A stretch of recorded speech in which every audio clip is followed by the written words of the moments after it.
พิเศษลมที่พัดปลายผมปลิวเป็นครั้งคราวมีคำถามว่าจะโอเคหรือเปล่ามันดูดีที่สุดในวันแกเลยคิดฉันว่าแกเหมาะกับสีแดงลายน้ำหอมกลิ่นนี้เขาชอบแน่นอนอย่าลืมส่งยิ้มแบบนี้ให้เขาทุกตอนจะดูดีที่สุดเลยว่ารักเธอกังวลว่าเขามีใจบ้างไหมโอ้วิธีดูไม่อยากอะไรวันนี้เวลาได้เจอแค่ลองมองในตาเขา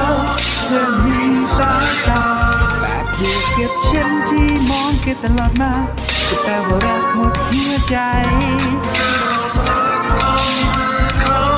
เธอมีสัมผัสไม่ต่างจากครั้งที่ฉันเคยได้จับไว้แสดงว่าเขานั้นเฝ้ารอทั้งชีวิตอยากกอดคนที่เขารักและห่วงใยที่สุดเลยว่าแก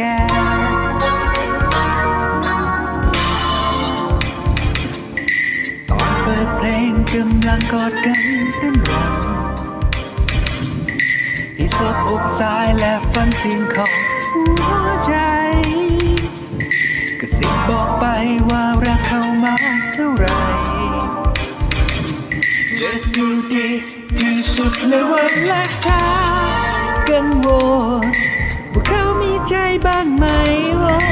วิธีดูไม่อยากอะไรวันนี้เวลาได้เจอ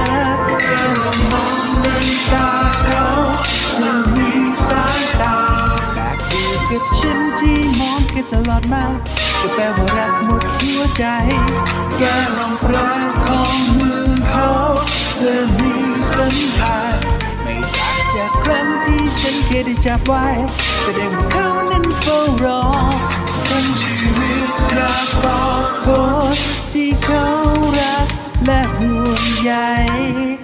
ที่สุดเลยว่าแกต้องเอ่ยกับคนที่ฝันสักที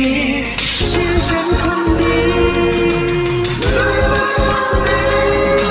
แค่ลองมองในตาเขาเธอมีสายตาแบบเดียวกับฉันที่มองกันตลอดมาก็แปลว่ารักหมดหัวใจแค่ลองประคองมือเขา